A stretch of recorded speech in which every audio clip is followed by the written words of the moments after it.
아침에 나로 주의 인자한 말씀을 듣게 하소서.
안녕하세요. 명지대학교 배움의 교회 새벽 묵상의 시간에 오신 여러분을 환영하고 축복합니다.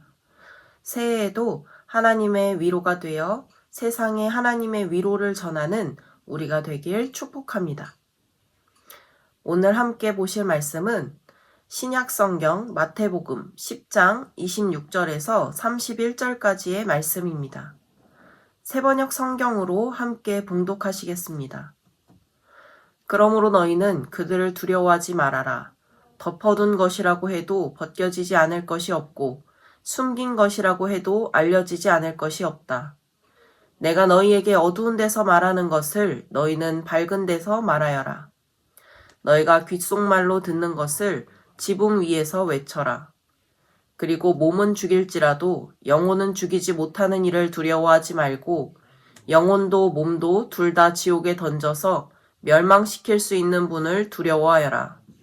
참새 2마리가 한 양에 팔리지 않느냐? 그러나 그 가운데서 하나라도 너희 아버지께서 허락하지 않으시면 땅에 떨어지지 않을 것이다. 아버지께서는 너희의 머리카락까지도 다 세어놓고 계신다. 그러니 두려워하지 말아라. 너희는 많은 참새보다 더 귀하다. 아멘. 여러분, 새해가 되었습니다. 새해 복 많이 받으십시오. 여러분은 어떤 기대로 한 해를 시작하고 계신가요? 우리는 새로운 해, 새로운 환경 또는 새로운 변화를 맞이하면 좋은 일이 일어나기를 기대합니다. 그렇기에 새해가 되면 서로 좋은 일이 있기를 바라며 서로 복을 빌어줍니다. 오늘 본문은 새해 인사는 아니지만 예수님께서 12제자들을 파송하시면서 제자들에게 새로운 변화가 일어납니다. 예수님은 제자들을 파송할 때 제자들이 어디로 가야 하는지, 머물 때는 어떻게 해야 하는지, 먹을 것은 어떻게 해결해야 하는지 등을 알려주십니다. 그리고 축복이 이어져야 할 것 같은데 갑자기 제자들이 미움을 받을 것이라는 의미심장한 말씀을 하십니다. 1절에 예수님께서 제자를 부르시면서 제자들에게 더러운 귀신을 쫓아내며 모든 병과 약한 것을 고치는 권능을 주셨다고 마태는 말하고 있습니다. 이 권능을 받은 이들의 마음에는 어떤 열정과 기대감이 불일 듯 일어났을 것입니다. 옆에서 보아온 예수님은 무리를 거르시고 바다를 잠잠케 하시며 보리떡 5개와 물고기 2마리로 5,000명이 넘는 사람을 먹이시는 대단한 분이신데 그 능력에 비해 너무 유명하지 않다고 생각했을 수 있습니다. 이제 자신들이 나가서 더 잘하면 유명해지고 더 나아가 세상을 바꿀 수 있다는 기대감에 부풀었을지도 모릅니다. 그런데 예수님은 그런 제자들의 마음에 냉수를 부으십니다. 16절의 시작이 이러합니다. 보라, 내가 너희를 보냄이 양을 이리 가운데로 보냄과 같도다. 그들이 너희를 공회에 넘겨주겠고 그들이 회당에서 채찍질하리라. 또 너희가 나로 말미암아 총독들과 임금들 앞에 끌려가리니. 여기서 끝나지 않습니다. 장차 형제가 형제를 아버지가 자식을 죽는 데 내어주며 자식들이 부모를 대적하여 죽게 하리라 라고 말씀하시죠. 22절엔 모든 사람에게 미움을 받을 것이나 라고도 말씀하십니다. 또 23절에는 이 동네에서 너희를 박해하거든 저 동네로 피하라 라고 말씀하시죠. 예수님의 이 당부는 제자들의 어떤 기대와 열정, 낭만적인 생각을 깨뜨리는 말씀이었을 것입니다. 미움을 받을 것이라고? 칭송받는 것이 아니라? 박해를 당할 것이라고? 박해를 받으면 다른 동네로 피하라니? 곰곰이 생각해보면 당장 예수님도 바리새파 사람들의 견제와 시기, 음해를 받으며 피해 다니신다는 것을 금방 깨달았을 것입니다. 그리고 생각했을 것입니다. 과연 나 혼자 잘할 수 있을까? 그때의 제자들만 이렇게 생각할까요? 아닙니다. 오늘의 그리스도인, 저와 여러분도 이러한 두려움이 찾아옵니다. 특별히 교회 안에서 새로운 변화를 맞이할 때, 새로운 사역을, 또 전도를, 양육을, 아니면 어떤 섬김의 자리로 나아가야 할 때 내가 잘할 수 있을까? 괜히 미움받으면, 귀찮은 일이 생기면, 다른 사람들과 문제가 생기면 어떡하지? 하는 걱정이 앞섭니다. 저도 어릴 때 교회에서 부흥회를 많이 했는데 부흥회나 수련회에 가면 목사님들이 은사를 사모하고 예수님과 예수님의 제자들처럼 사명을 감당하라고 그런 대단한 일꾼이 되라고 많이 권면하셨습니다. 은사를 위한 기도도 많이 해주시기도 했습니다. 그럴 때면 나도 예수님처럼 제자들처럼 특별한 은사를 사용하며 사명을 감당하고 사람들을 돕고 복음을 전하며 저 앞에 나와 계신 목사님처럼 여전히 사람들의 칭송을 받고 존경을 받고 있는 예수님과 그 제자들처럼 대단한 사람이 되어야지 하는 낭만적인 생각을 했습니다. 그런데 막상 수련회의 은혜를 받고 돌아오면 이번엔 꼭 우리 부모님께 전도를 해야지 라고 했던 제 다짐이 무너졌습니다. 돌아와서 완고한 아버지 앞에 서면 준비했던 말들을 한마디도 하지 못했기 때문이었습니다. 이런 반복적인 경험은 저에게 다른 두려움과 나는 결국 은사도 받지 못하고 전도도 하지 못하는 무능력한 사람이라는 마음이 자리 잡게 했습니다. 은사를 받고 싶고 그 은사를 행하며 다른 사람들을 돕기도 하고 칭송도 받고 싶지만 복음을 전하며 받게 되는 멸시나 핍박, 미움은 받기 싫었던 저의 모습을 계속 확인하곤 했습니다. 믿지 않는 친구들을 만날 때도 노방 전도를 할 때에도 그 사람의 거절이나 태도의 변화가 두려워 복음을 전하지 못할 때도 많았습니다. 그 자리를 별로 좋아하지도 않았습니다. 물론 지금은 그렇게 생각하지 않고 은사에 대한 저의 견해 그리고 저의 사명에 대한 부분도 어릴 때와는 다릅니다. 지금은 제가 할 수 있고 해야 할 일에 대한 그림이 있습니다. 그리고 그 일을 하나님이 도우실 것이라는 믿음이 있습니다. 하지만 어릴 땐 그렇지 못했습니다. 은사와 사역에 대한 낭만은 있었지만 저에게 두려움이 있었습니다. 그런데 이것은 비단 저의 경험만은 아닙니다. 다는 아니겠지만 꽤 많은 분들이 이런 부분에 대해 막연한 기대와 두려움을 가지고 계십니다.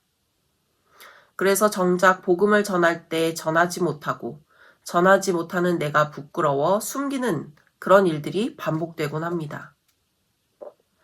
교회에서 섬기는 일에 대해서도 마음은 있지만 선뜻 나서지 못할 때도 있습니다. 문제가 생기거나 어려움이 생길까 걱정되기 때문입니다. 그런 우리에게 또 그때의 제자들에게 예수님은 말씀하십니다. 그러므로 너희는 그들을 두려워하지 말아라. 이 말씀은 우리 앞에 놓인 장애물들을 하나님이 깨끗하게 치워주시고 우리는 평탄한 길만 어려움 없이 갈 것이라는 그런 이야기가 아닙니다.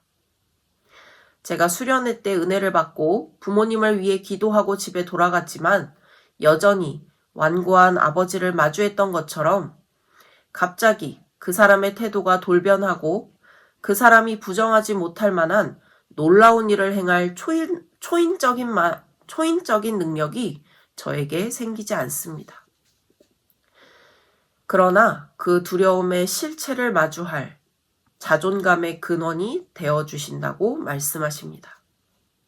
어떤 존재도 우리의 영혼을 죽일 수 없으며 우리를 박해하는 이들조차도 하나님의 손에 있음을 말씀하십니다. 이 세상의 모든 피조물, 가장 작은 참새 한 마리도 하나님이 허락하지 않으시면 땅에 떨어질 수조차 없음을, 그런 주권을 가지신 분이 우리와 함께 하심을, 우리의 머리카락 개수도 다 아실 정도로 나보다 더 나를 잘 알고 계심을 말씀하십니다. 하나님의 아들이신 예수님이, 보혜사 성령님이 우리를 잘 아시고 우리를 귀하게 여기시며 하나님을 사랑하듯이 이웃을 사랑하는 마음으로 전하는 복음을, 섬김을, 사랑의 수고를 알고 계시다고, 돕고 계시다고, 함께 하고 계시다고 말씀하십니다. 우리가 우리 앞에 마주한 두려움을 넘어설 수 있는 힘은 바로 이 말씀을 신뢰함에서부터 나옵니다. 어린 자녀가 밖에 나가서 무서운 형을 만났을 때 그때에도 두려워하지 않고 당당할 수 있고 불의에 맞설 수 있는 것은 언제나 나를 사랑하고 내가 위험한 일에 처했을 때 나를 지켜주고 내 편이 되어줄 양육자의 존재가 있기 때문입니다. 그런 것처럼 하나님은 우리의 양육자, 보호자 되십니다. 심지어 그분이 못 가시거나 못 보시는 그런 곳이 없습니다. 몸은 고되고 마음은 상처 입을지라도 우리의 영혼은 하나님에 의해 보호받습니다. 그러니 담대하라고 두려워하지 말라고 말씀하십니다. 여러분, 혹시 새해를 시작하며 어떤 두려움 앞에 있으십니까? 어떤 걱정 앞에 있으십니까? 이 두려움과 어려움을 넘지 못할 것 같은 마음이 있으십니까? 힘들 것입니다. 또 어려울 것입니다.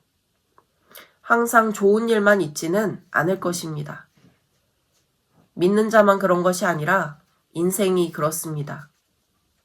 항상 좋은 일만 있으면 좋겠지만 그렇지 않습니다. 인생은 사실 비참합니다. 무력합니다. 하지만 우리가 믿음과 소망 안에서 두려움을 넘어 은혜를 고백하고 감사를 고백하며 살아갈 수 있는 것은 우리 또한 상처 입음에도 상처 입은 자들을 찾아가 위로할 수 있는 것은 우리 또한 연약함에도 연약한 자들을 찾아가 위로를 전할 수 있는 것은 우리와 함께 하시는 하나님이 계시기 때문입니다. 우리의 삶이 이것이 끝이 아님을 알기 때문입니다.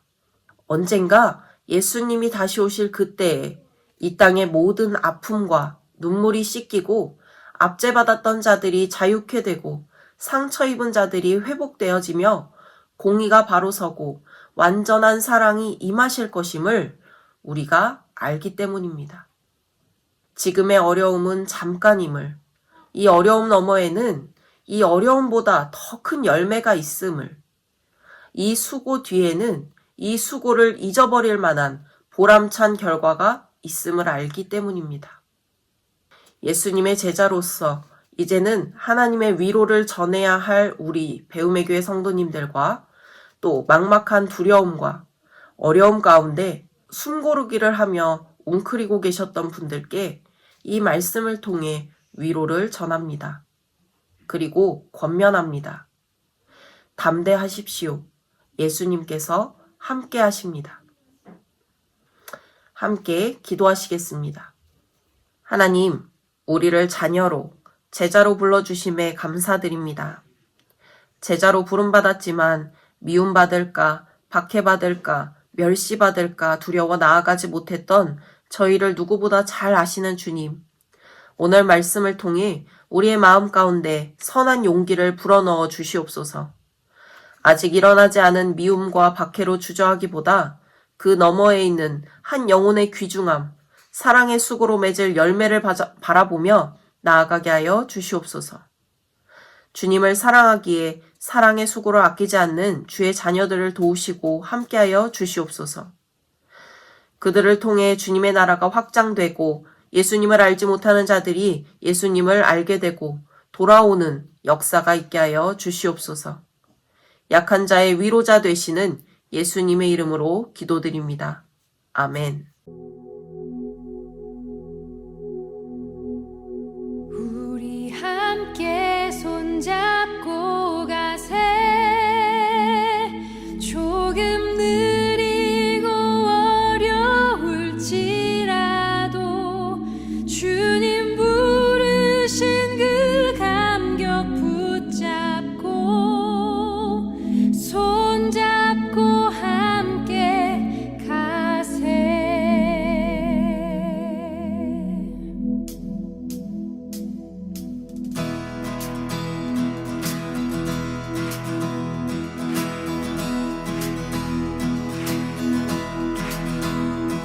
우리 걸어가는 이 길이 결코 처음 밟는 길은 아니야.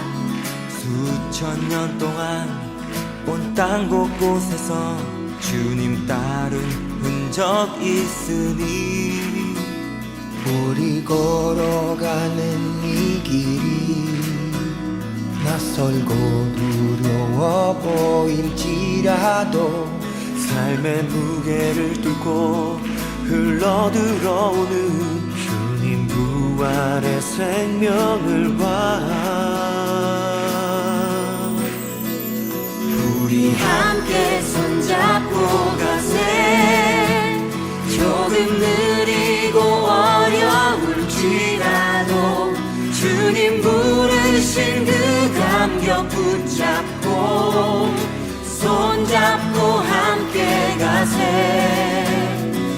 우리 함께 손잡고 가세